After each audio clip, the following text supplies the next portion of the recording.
ಮಾತೆರೆಗ್ಲ ನಮಸ್ಕಾರ. ನೀವು ನೋಡ್ತಾ ಇದ್ದೀರಾ ಮಣಿಕೆ ಮಿತ್ರ ಬ್ಲಾಗ್ಸ್. ಇವತ್ತಿನ ಇನ್ನೊಂದು ಹೊಸ ವಿಡಿಯೋಗೆ ನಿಮಗೆಲ್ಲರಿಗೂ ಆತ್ಮೀಯವಾದಂಥ ಸ್ವಾಗತ ಸ್ನೇಹಿತರೆ. ಇವತ್ತು ನಾನು ಸುರಕ್ಷಾ ಮಡ್ ಬ್ಲಾಕ್ ಅಲ್ಲಿಗೆ ಬಂದಿದ್ದೇನೆ. ಇದು ನಮ್ಮ ದಕ್ಷಿಣ ಕನ್ನಡ ಜಿಲ್ಲೆಯ ವಿಟ್ಲದ ಸಮೀಪ ಕೇಪು ಅನ್ನುವ ಊರಿನಲ್ಲಿದ್ದೇನೆ ಸ್ನೇಹಿತರೆ. ಇವತ್ತಿನ ವಿಡಿಯೋದಲ್ಲಿ ಈ ಸುರಕ್ಷಾ ಮಡ್ ಬ್ಲಾಕ್ ಫ್ಯಾಕ್ಟ್ರಿಯನ್ನು ಒಂದು ಸಲ ಸಂಪೂರ್ಣವಾಗಿ ನೋಡಿಕೊಂಡು ಬರುವ ಸ್ನೇಹಿತರೆ. ಹಾಗೆಯೇ ಇಲ್ಲಿಯ ಓನರ್ ಕೂಡ ನಮ್ಮ ಜೊತೆಗಿದ್ದಾರೆ. ಹಾಗಿದ್ರೆ ಅವರನ್ನು ಕೂಡ ಮಾತನಾಡಿಕೊಂಡು ಇಲ್ಲಿಯ ಕೆಲಸ ಕಾರ್ಯಗಳೆಲ್ಲ ಹೇಗುಂಟು, ಈ ಮಡ್ ಬ್ಲಾಕಿನ ಬಗ್ಗೆ ಒಂದಷ್ಟು ಮಾಹಿತಿಗಳನ್ನು ಇವತ್ತಿನ ವೀಡಿಯೋದಲ್ಲಿ ನಾವು ಪಡ್ಕೊಂಡು ಬರುವ ಸ್ನೇಹಿತರೆ. ಬನ್ನಿ. ಇವತ್ತು ಮಡ್ ಬ್ಲಾಕಿನ ವೀಡಿಯೋ ಮಾಡಲಿಕ್ಕೆ ಅಂತ ಇಲ್ಲಿಗೆ ಬಂದದ್ದು ಸ್ನೇಹಿತರೆ. ಬಂದು ಸ್ವಲ್ಪ ಹೊತ್ತಲ್ಲೇ ಜೋರು ಮಳೆ ಪ್ರಾರಂಭವಾಗಿದೆ. ಓನರ್ ಇದ್ದಾರೆ, ಅವ್ರ ಹತ್ರ ಮಾತನಾಡುವ. ಸರ್ ನಮಸ್ತೆ. ಸರ್ ನಮಸ್ತೆ, ಬನ್ನಿ. ತುಂಬ ಖುಷಿ ಆಯ್ತು ಸರ್, ಇಲ್ಲಿ ಒಂದು ವಿಡಿಯೋ ಮಾಡುವ ಒಂದು ಅವಕಾಶ ಮಾಡಿಕೊಟ್ಟಿದ್ದೀರಿ. ಹಾಗೆ ನಿಮ್ಮ ಹೆಸರು ಸರ್? ಸಾತ್ವಿಕ್ ಕಂಡೇರಿ ಅಂತ. ನಿಮ್ಮ ಊರು ಸರ್? ನಮ್ಮ ಊರು ಕಾಟುಗುಕ್ಕೆ, ಕಂಡೇರಿ ಕಾಟುಗುಕ್ಕೆ ಅಂತ ಬಾರ್ಡ್ರ್. ಇಲ್ಲಿಂದ ಹತ್ರ.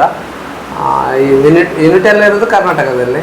ನಮ್ಮದು ಇಲ್ಲಿ ನಮ್ಮ ತಂದೆಯವರ ಜಾಗ, ಅಲ್ಲಿ ಸ್ಟಾರ್ಟ್ ಮಾಡಿದ್ದು. ಈಗ ಸದ್ಯಕ್ಕೆ ಇರುವಂತದ್ದು ನಾವು ಪರ್ಚೇಸ್ ಲ್ಯಾಂಡ್ ಇದು. ಇದು ಯೂನಿಟ್ ಫಸ್ಟ್ 10 ವರ್ಷದಿಂದ ಸ್ಟಾರ್ಟ್ ಆಗಿದ್ದು. 2016 ಅಲ್ಲಿ ಮೂಡಂಬೈಲ್ ಸರಾವ್ ಎನ್ನುವಲ್ಲಿ ಸ್ಟಾರ್ಟ್ ಮಾಡಿದ್ದು ಯೂನಿಟ್ ಮಡ್ ಬ್ಲಾಕ್ ಇದ್ದು. ಈಗ ನಾವು ಇರುವಂಥದ್ದು ಇದು ಸೆಕೆಂಡ್ ಬ್ರಾಂಚ್. ಹೌದು ಸರ್? ಹೌದು, ಸೆಕೆಂಡ್ ಬ್ರಾಂಚ್ ಅಲ್ಲಿ. ಈಗ ಎಷ್ಟು ವರ್ಷ ಆಯಿತು ಸರ್ ಈ ಹೊಸ ಬ್ರಾಂಚಿಗೆ? ಇಲ್ಲಿ ಹೊಸ ಬ್ರಾಂಚ್ ಸ್ಟಾರ್ಟ್ ಆಗಿ 1.5 ವರ್ಷ ಆಗ್ತಾ ಬಂತು. ಇದು 2ನೇ ಯೂನಿಟ್. ಮತ್ತೊಂದು 6 ಮಂತ್ ಅಲ್ಲಿ 3ನೇ ಯೂನಿಟ್ ಬ್ಯಾಂಗ್ಳೂರಲ್ಲಿ ಸ್ಟಾರ್ಟ್ ಮಾಡಿದ್ದೇವೆ. ಈಗ ನೀವು ಇವತ್ತು ನೋಡಿದ್ದೆಲ್ಲ ನಮ್ಮ ಫ್ರೆಂಡ್ ಏನು ಎಕ್ಸ್ಪ್ಲೇನ್ ಮಾಡಿದ್ರು ಜಿತಿನ್ ಅವರು, ಅದೆಲ್ಲ ಮಡ್ ಬ್ಲಾಕ್ ಬಗ್ಗೆ ತೋರಿಸಿರ್ತಾರೆ. ನಮ್ಮ ಬ್ಯಾಂಗ್ಳೂರ್ ಯೂನಿಟ್ ಅಲ್ಲಿ ಕಂಪ್ಲೀಟ್ ಆಗಿ ಎಂಸ್ಯಾನ್ ಬ್ಲಾಕ್ ಲಾಕಿಂಗ್ ಸಿಸ್ಟಮ್ ಅಲ್ಲಿ ಎಂಸ್ಯಾನ್ ಬ್ಲಾಕ್ ತಯಾರು ಮಾಡ್ತಾ ಇದ್ದೇವೆ. ಆಕ್ಚುಲಿ ಏನಂದ್ರೆ ಮಡ್ ಬ್ಲಾಕ್ ಅಲ್ಲಿ ಡಿಮಾಂಡ್ ಜಾಸ್ತಿ ಇದೆ. ನಾವು ಇಲ್ಲಿಂದ ಮಡ್ ಬ್ಲಾಕ್ ಕಳಿಸ್ತಿದ್ವಿ, ಯಾಕಂದ್ರೆ ಬ್ಯಾಂಗ್ಳೂರ್ ಮಣ್ಣಲ್ಲಿ ಈ ತರ ಕ್ವಾಲಿಟಿ ಬ್ಲಾಕ್ ಮಾಡ್ಲಿಕ್ಕೆ ಬರ್ತಾ ಇಲ್ಲ. ಆದರೆ ಬ್ಯಾಂಗ್ಳೂರ್ನ ಕಸ್ಟಮರ್ ನಮ್ಮ ಹತ್ರ ತುಂಬ ಜನ ಇದ್ದಾರೆ. ಅದಕ್ಕೋಸ್ಕರ ಅವರಿಗೆ ಅದನ್ನು ಎಕ್ಸ್ಪ್ಲೇನ್ ಮಾಡೋ ರೀತಿಯಲ್ಲಿ ನಾವು ಅಲ್ಲಿ ಒಂದು ಆಫೀಸ್ ಮತ್ತು ಪ್ರೊಡಕ್ಷನ್ ಸೆಟಪ್ ಎಲ್ಲ ಮಾಡಿದ್ದೇವೆ.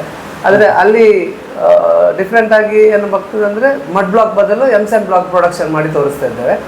ಡೆಮೋಗೆ ಮಡ್ ಬ್ಲಾಕ್ ಎಲ್ಲ ತೋರಿಸ್ತಾ ಇದ್ದೇವೆ. ಅಲ್ಲಿ ಒಂದು ಆಫೀಸ್ ಯೂನಿಟ್ ಎಲ್ಲ ಮಾಡಿದ್ದೇವೆ, ಅದನ್ನೆಲ್ಲ ಅವರಿಗೆ ಎಕ್ಸ್ಪ್ಲೇನ್ ಮಾಡ್ತೇವೆ. ಹಾಗೆ ಬ್ಯಾಂಗ್ಳೂರಿಂದ ತುಂಬ ಜನ ಇಲ್ಲಿ ಬಂದು ವಿಸಿಟ್ ಮಾಡ್ತಾ ಇದ್ರಾಯ್ತು. ಇನ್ನು ಆ ಒಂದು ಅವರಿಗೆ ಸ್ಟ್ರೈನ್ ಬೇಡ ಅಂತೇಳಿ ಅಲ್ಲಿಗೆ ಆಫೀಸ್ ಎಲ್ಲ ಮಾಡಿ ಅಲ್ಲಿ ಸೆಟಪ್ ಎಲ್ಲ ಮಾಡಿ ಕೊಟ್ಟಿದ್ದಾರೆ.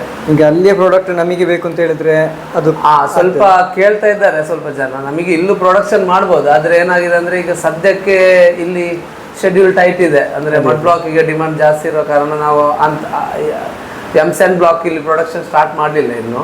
ಕೆಲವರು ಕೇಳ್ತಾ ಇದ್ದಾರೆ, ಆದ್ರೆ ಅಲ್ಲಿಂದ ತರಿಸೋದು ಸ್ವಲ್ಪ ಎಕ್ಸ್ಪೆನ್ಸಿವ್ ಅಂತ ಅನಿಸ್ತದೆ ನನಗೆ. ಇಲ್ಲಿ ಪ್ರೊಡಕ್ಷನ್ ಮಾಡಬೇಕು ಅಂತಿದ್ದೇವೆ. ಸ್ಥಳ ಅವಕಾಶ ಮತ್ತೆ ಟೈಮ್ ಎರಡೂ ಸ್ವಲ್ಪ ಅಡ್ಜಸ್ಟ್ ಮಾಡ್ಕೊಂಡು ಮಾಡಬೇಕು ಅಂತಿದ್ದೇವೆ. ನಿಮಗೆ ಈ ಮಡ್ ಬ್ಲಾಕಿನ ಒಂದು ಬಿಸ್ನೆಸ್ ಮಾಡಬೇಕು, ಈ ಒಂದು ವೃತ್ತಿಯನ್ನು ಪ್ರಾರಂಭ ಮಾಡಬೇಕು ಅಂತ ಹೇಗೆ ಸರ್ ಐಡಿಯಾ ಬಂದದ್ದು? ಇಲ್ಲ, ನಾನು ಆ್ಯಕ್ಚುಲಿ MBA ಗ್ರ್ಯಾಜುಯೇಟ್.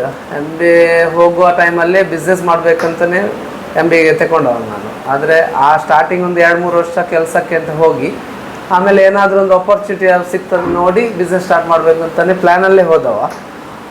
ಅದೇ ರೀತಿ ಒಂದು 2-3 ವರ್ಷ ಒಂದು ಪ್ರೈವೇಟ್ ಕಂಪ್ನಿಯಲ್ಲಿ ವರ್ಕ್ ಮಾಡ್ತಾಯಿದ್ದೆ, ಕೇರಳದಲ್ಲಿದ್ದೆ. ಆ ಟೈಮಲ್ಲಿ ಒಂದು 2 ಕಡೆ ಈ ಕಡೆಯೂ ನೋಡಿದೆ. ಅದೊಂದು ಈ ಇಂಟರ್ಲಾಕಿಂಗ್ ಬ್ರಿಕ್ಸಿದ್ದು ಅಷ್ಟು ಪ್ರಚಲಿತ ಅಲ್ಲ, ಕೇರಳದಲ್ಲಿ ಸ್ವಲ್ಪ ಮೂಮೆಂಟ್ ಜಾಸ್ತಿ ಇತ್ತು. ಆ ಟೈಮಲ್ಲಿ ನಾನು ನನ್ನ ಫ್ರೆಂಡ್ಸ್ ಇಬ್ಬರು ಸೇರಿಕೊಂಡು ನಾವು ಅದರ ಬಗ್ಗೆ ರಿಸರ್ಚ್ ಮಾಡಿ ಸ್ವಲ್ಪ ಸ್ಟಾರ್ಟಿಂಗ್ ಮಾಡಿದ್ದು. ಅಂದರೆ PMHB ಸ್ಕೀಮಲ್ಲಿ ದುಡ್ಡಿಲ್ಲ ಆ ಟೈಮಲ್ಲಿ, ದುಡ್ಡು ಸ್ಟಾರ್ಟ್ ಮಾಡಿದ್ದಷ್ಟೇ. ಸ್ಕೀಮಲ್ಲಿ ಲೋನ್ ತಗೊಂಡು ಯೂನಿಟ್ ನಮ್ಮ ತಂದೆಯವರ ಜಾಗ ಇತ್ತು, ಅದರಲ್ಲೇ ಮಾಡಿದ್ವಿ. ಆ ಸ್ಟಾರ್ಟಿಂಗಲ್ಲಿ ತುಂಬ ಅದು ಈ ಊರಿಗೆ ಹೊಸತ್ತು ಮತ್ತು ಪ್ರೊಡಕ್ಷನ್ ಗೊತ್ತಿಲ್ಲ ನಮಗೆ, ಅದ್ರ ಬಗ್ಗೆ ಹೆಚ್ಚು ಮಾಹಿತಿ ಇಲ್ಲ. ಅದು ನಮಗೆ ಸ್ವಲ್ಪ ಅಲ್ಲಿ ಪ್ರಾಬ್ಲಮ್ ತಂತು. ಅಂದರೆ ಒಂದು 2-3 ವರ್ಷ ಅದನ್ನು ನಡೆಸಲಿಕ್ಕೆ ತುಂಬ ಕಷ್ಟ ಆಯಿತು. ಹಾಗಾಗಿ ನಮ್ಮ ಒಟ್ಟಿಗೆ ಸಿದ್ದವರು ಬೇರೆ ಸಹ ಅವರಿಗೆ ವ್ಯಾಪಾರ ಇದೆಲ್ಲ ಇದ್ದ ಕಾರಣ ಅವರವರ ಕೆಲಸಕ್ಕೆ ಹೋದರು. ನನಗೆ ಈ ಲೋನ್ ಇದ್ದ ಕಾರಣ ಇದರಲ್ಲಿ ನಿಲ್ಲಬೇಕಾಗಿ ಬಂತು, ಆದರೆ ಬಿಡುವಾಗಿರಲಿಲ್ಲ. ಈ ಯೂನಿಟ್ ನಾನು ನಡೆಸಬೇಕು, ಲೋನ್ ಆದರೂ ಕಟ್ಟಬೇಕು ಅನ್ನೋ ಉದ್ದೇಶಕ್ಕೆ ಇದರಲ್ಲೇ ನಿಂತದ್ದು. ಆಮೇಲೆ ಒಂದು 2-3 ವರ್ಷ ಆದಮೇಲೆ ಯೂಟ್ಯೂಬ್ ಚಾನಲ್ ಅದು ಶ್ರಮ ಭಾರದ್ವಾಜ್ ಅಂತ ನನಗೆ ಹೆಲ್ಪ್ ಮಾಡಿದರು ಅವರು. ಅವರೊಂದು ಪಬ್ಲಿಕ್ ಟಿವಿಯಲ್ಲೆಲ್ಲ ಇದ್ರಾಯಿತು, ನೋಡಿರ್ಬೋದು. ನಮ್ಮ ಯೂಟ್ಯೂಬ್ ಚಾನಲ್ನ ವಾಯ್ಸ್ ಎಲ್ಲ ಕೊಡೋದು ಅವರು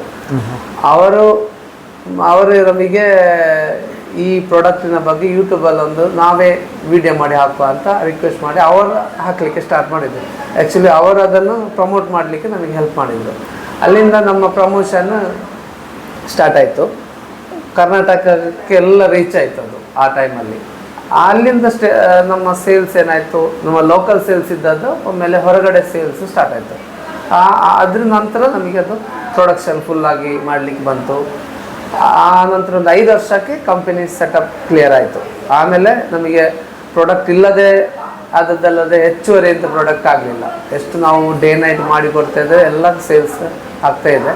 ಈಗಲೂ ಬುಕ್ಕಿಂಗಲ್ಲೇ ಇದೆ. ಒಂದು 15 ದಿವಸ ಎಲ್ಲ ಲೇಟ್ ಆಗ್ತಾ ಇದೆ ಕೊಡಲಿಕ್ಕೆ, ಆಗ್ತಾ ಇಲ್ಲ ಪ್ರೊಡಕ್ಷನ್. ಅಷ್ಟು ಡಿಮಾಂಡ್ ಇದೆ ಈಗ ಸದ್ಯಕ್ಕೆ. ನಿಮ್ಮ ಈ ಒಂದು ಧೈರ್ಯ ಉಂಟಲ್ಲ ಸರ್, ಇದು ಎಲ್ಲರಿಗೂ ಸ್ಫೂರ್ತಿ.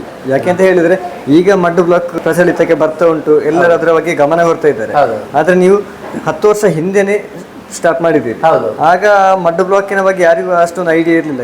ಕೆಂಪು ಕಲ್ಲುಗಳ ಹೈಯೆಸ್ಟ್ ಇತ್ತು. ಮಹತ್ವ ಯಾರಿಗೂ ಗೊತ್ತಿಲ್ಲದ ಸಮಯದಲ್ಲಿ ನೀವು ಆ ರಿಸ್ಕ್ ತಗೊಂಡು ಲೋನ್ ಎಲ್ಲ ಮಾಡಿ ನಿಮ್ಮ ಅಂದ್ರೆ ನಿಮಗೆ ಸಪೋರ್ಟ್ ಅಂತ ನಿಮ್ಮ ಜೊತೆಗೆ ಇದ್ದರು ಬೇರೆ ಬೇರೆ ಬಿಸ್ನೆಸ್ ಅಂತ ಹೋದ, ನೀವು ಲೋನ್ ಮಾಡಿದ್ರಿಂದ ಇಲ್ಲೇ ನಿಲ್ಬೇಕಾಯ್ತು. ಆದ್ರೆ ನಿಮ್ಮ ತಲೆಯಲ್ಲಿ ಒಂದು ಯೋಚನೆ ಇತ್ತಲ್ವಾ, ಆ ಝೀರೋದಿಂದ ಇವತ್ತು ಇಲ್ಲಿವರೆಗೆ ಬಂದಿದ್ದೀರಿ. ಅದರ ರಿಸಲ್ಟ್ 10 ವರ್ಷ ನಂತರ ಈಗ ಎಲ್ಲರೂ ನೋಡ್ತಾ ಇದ್ದಾರೆ. ಈಗ ಆ ಧೈರ್ಯವನ್ನು ನಿಜವಾಗಿಯೂ ಮೆಚ್ಚಬೇಕು ಸರ್. Thank you. ಅಲ್ಲ, ಯಾವ ರೀತಿ ಅಂದರೆ ಒಂದು ನಾನು ಆ ಟೈಮಲ್ಲಿ ನಾನು ಆ ಮಡ್ ಬ್ಲಾಕಿನ ಬಗ್ಗೆ ರಿಸರ್ಚ್ ಎಲ್ಲ ಮಾಡ್ತಾ ಇರುವಾಗ ನಾನೊಂದು ಏಜ್ ಆದವರು, ಒಂದು 75 ವರ್ಷ 80 ವರ್ಷ ಆದ ಒಂದು ಬಿಸ್ನೆಸ್ ಮ್ಯಾನ್ ಒಬ್ಬರು ಮೀಟ್ ಆಗಿದ್ದಾಯಿತು ಕೇರಳದಲ್ಲಿ. ಅವರಿಗೆ ಅವ್ರ ಹತ್ರ ಒಂದು ನಮ್ಮ ಮಡ್ ಬ್ಲಾಕ್ ಇತ್ತು, ಅದೊಂದು ಮಿಷಿನ್ ಇತ್ತು, ಅದನ್ನು ತರಬೇಕು ಅಂತ ಅವ್ರ ಹತ್ರ ಮೀಟ್ ಆಗಿ ಮಾತಾಡಿದೆ. ಆದರೆ ಅವರೊಂದು ಮಾತು ಹೇಳಿದ್ರೆ ಆಯ್ತು ಅವತ್ತು, ಒಳ್ಳೆ ಏಜಲ್ಲಿ ಸ್ಟಾರ್ಟ್ ಮಾಡಿದ್ದೆ ನೀನು, ನನ್ನ ಏಜ್ ಸಣ್ಣ ಏಜೆ ಆ ಟೈಮಲ್ಲಿ, ಒಂದು 5 ವರ್ಷ ಏನು ಎಕ್ಸ್ಪೆಕ್ಟ್ ಮಾಡಬೇಡ ಇದರಿಂದ ಅಂತ ಹೇಳಿದ್ರೆ ಆಯಿತು. ಏನನ್ನು ಎಕ್ಸ್ಪೆಕ್ಟ್ ಮಾಡಬೇಡ, 5 ವರ್ಷ ನೀನು 5 ವರ್ಷ ಅದನ್ನು ನಿಲ್ಲಿಸು, ಅಲ್ಲಿವರೆಗೆ ಆ ಒಂದು ಕಂಪನಿ ಉಳಿಲಿ ಅಷ್ಟು ಮಾಡುವ, ಆಮೇಲೆ ನಿನ್ನನ್ನು ಅದು ನೋಡ್ಕೋತಾರೆ ಅಂತ ಹೇಳಿದ್ರು. ಪಕ್ಕ ಆ ಮಾತಿನಂತೆ ಆಗಿದೆ. ನಾನು ಅದ್ರ ನಂತರನೂ ತುಂಬ ಕಡೆ ಹೇಳಿದ್ದೀನಿ, ಒಂದು ಬಿಸ್ನೆಸ್ ಅಂತ ಸ್ಟಾರ್ಟ್ ಮಾಡಿದ ಮೇಲೆ ನೆಕ್ಸ್ಟ್ ಡೇ ನಾವು ಪ್ರಾಫಿಟ್ ಎಕ್ಸ್ಪೆಕ್ಟ್ ಮಾಡುವಾಗಿಲ್ಲ. ನಮಗೆ ನಾವೇನೋ ಒಂದು ತಿಳ್ಕೊಂಡು ಈ ಥರ ಒಂದು ಲಾಭ ಬರ್ಬೋದು ಅಂತ ನಾವು ಲೆಕ್ಕಾಚಾರದಲ್ಲಿ ಇರ್ತೇವೆ. ಆ್ಯಕ್ಚುಲಿ ಅದು ಇರೋದಿಲ್ಲ, ಬೇರೆ ಒಂದು ರೀತಿಯಲ್ಲಿ ಮಾರ್ಜಿನ್ ಇರುತ್ತೆ. ನಾವು ಅದನ್ನು ಫೈಂಡ್ ಔಟ್ ಮಾಡಬೇಕಾದ್ರೆ ಒಂದು 5 ವರ್ಷ ಎಕ್ಸ್ಪೀರಿಯನ್ಸ್ ಆಗಬೇಕು ನಿಮ್ಮ ಪರ್ಟಿಕ್ಯುಲರ್ ಫೀಲ್ಡಲ್ಲಿ. ಎಷ್ಟೇ ಪುಸ್ತಕ ಓದಿ, ಎಷ್ಟೇ ಸ್ಟಡಿ ಮಾಡಿ, ಎಷ್ಟೇ ಜನರನ್ನು ಮೀಟ್ ಆಗಿ, ಆ ಎಕ್ಸ್ಪೀರಿಯನ್ಸ್ ನೀವೇ ಮಾಡಿದ ಮೇಲೇ ಗೊತ್ತಾಗೋದು.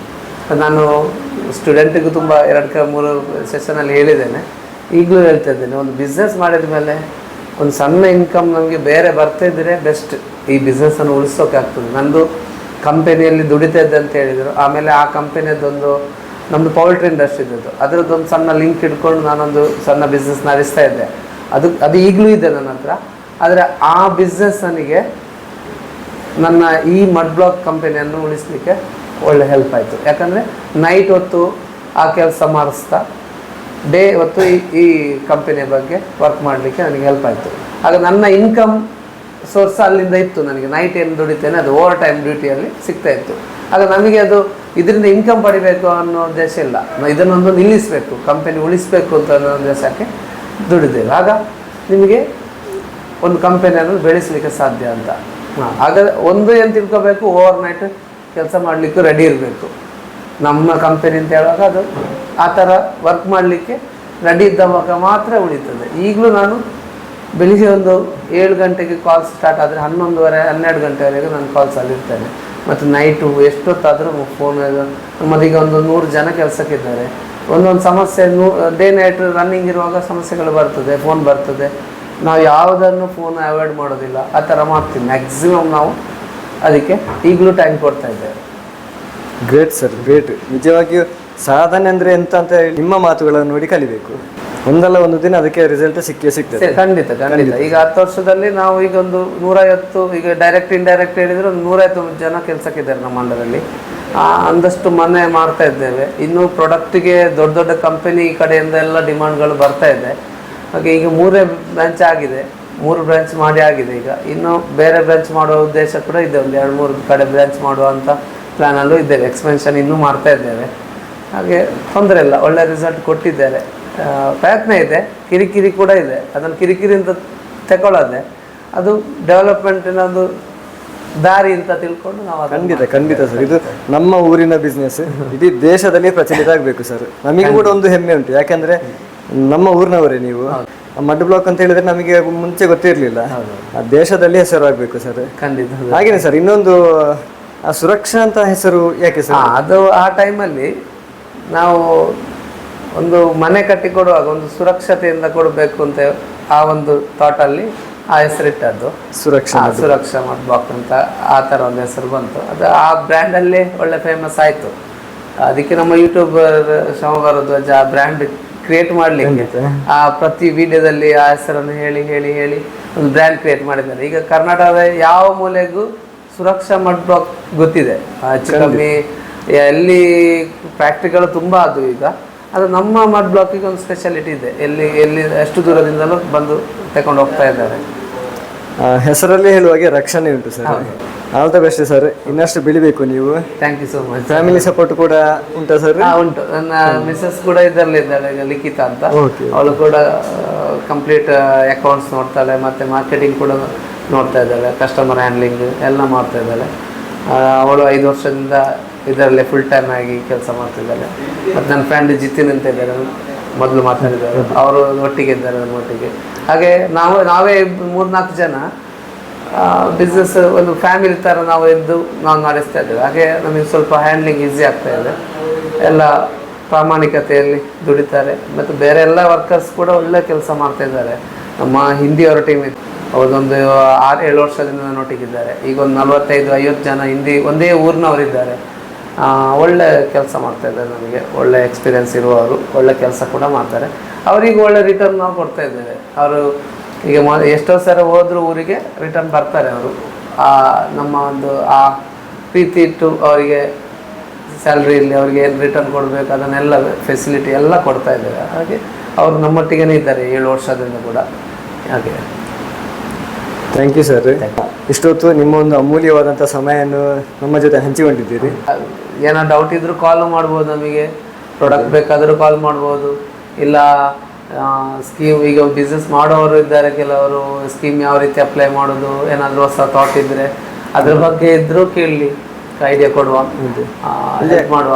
ಬಿಸ್ನೆಸ್ಸಿಗೆ ಬರಬೇಕು. ಇನ್ನು ತುಂಬ ಯುವಕರೆಲ್ಲ ಎಲ್ಲಿ ಬ್ಯಾಂಗ್ಳೂರಿಗೆ ಓಡಾಡೋದು ಆ ಥರ ಅಲ್ಲ, ಎಲ್ಲ ಕೆಲಸಕ್ಕೋಸ್ಕರ ಬ್ಯಾಂಗ್ಳೂರು ಹೋಗೋದು ಅಂತ ಆಗಬಾರ್ದು. ನಾವು ಊರಲ್ಲಿ ನಿಲ್ಲಬೇಕು, ಫ್ಯಾಮಿಲಿ ಜೊತೆ ಇರಬೇಕು. ಇಲ್ಲೇ ನಿಂತು ಇಲ್ಲಿ ಸ್ವಲ್ಪ ಕೆಲಸ ಕ್ರಿಯೇಟ್ ಮಾಡಲಿ ಅಂತ ನಾನು ಖಂಡಿತ ಸರ್.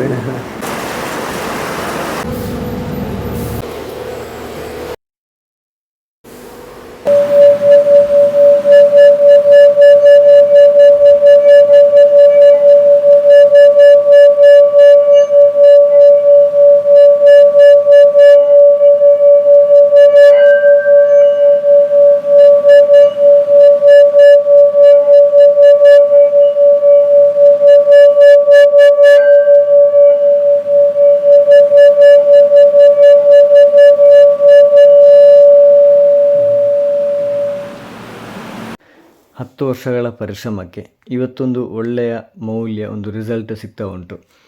ಇದು ಸುರಕ್ಷಾ ಮಡ್ ಬ್ಲಾಕ್ ಬೆಳೆದು ಬಂದ ದಾರಿ. ಸುರಕ್ಷಾ ಮಡ್ ಬ್ಲಾಕ್ನ ಓನರ್ ಜೊತೆ ಮಾತನಾಡಿ ತುಂಬ ಖುಷಿಯಾಯಿತು. ಅವರು ಮುಕ್ತವಾಗಿ ಅವರ ಎಲ್ಲ ಕಷ್ಟಗಳ ದಿನಗಳನ್ನು, ಬೆಳೆದು ಬಂದ ದಾರಿಯ ಸಂಪೂರ್ಣ ಮಾಹಿತಿಗಳನ್ನು ನಮ್ಮ ಜೊತೆ ಮುಕ್ತವಾಗಿ ಹಂಚಿಕೊಂಡಿದ್ದಾರೆ ಸ್ನೇಹಿತರೆ. ಮುಂದಿನ ವಿಡಿಯೋದಲ್ಲಿ ಮಡ್ ಬ್ಲಾಕ್ ತಯಾರು ಮಾಡುವಂಥದ್ದು ಹೇಗೆ, ಫ್ಯಾಕ್ಟ್ರಿ ಯಾವ ಥರ ಉಂಟು ಅಂತ ಸಂಪೂರ್ಣವಾಗಿರುವಂಥ ಮಾಹಿತಿಗಳನ್ನು ಮುಂದಿನ ವಿಡಿಯೋದಲ್ಲಿ ನಾವು ಪಡ್ಕೊಳ್ಳುವ ಸ್ನೇಹಿತರೆ. ಹಾಗಾದರೆ ಈ ಮಾಹಿತಿಯನ್ನು ಎಲ್ಲರಿಗೂ ಶೇರ್ ಮಾಡಿ. ಯಾರು ಜೀವನದಲ್ಲಿ ಸೋತಿದ್ದಾರೆ, ಯಾರು ನೆಕ್ಸ್ಟ್ ಬಿಸ್ನೆಸ್ ಮಾಡಬೇಕು ಅಂತ ಇದ್ದಾರೆ, ಹಾಗೆಯೇ ಪ್ರತಿಯೊಬ್ಬರಿಗೂ ಈ ಒಂದು ಮಾಹಿತಿಯನ್ನು ಶೇರ್ ಮಾಡಿ ಸ್ನೇಹಿತರೆ. ಸುರಕ್ಷಾ ಮಡ್ ಬ್ಲಾಕ್ನ ಸಂಪೂರ್ಣ ಮಾಹಿತಿ ಮುಂದಿನ ವಿಡಿಯೋದಲ್ಲಿ ನಾವು ನೋಡುವ ಸ್ನೇಹಿತರೆ. ಧನ್ಯವಾದಗಳು.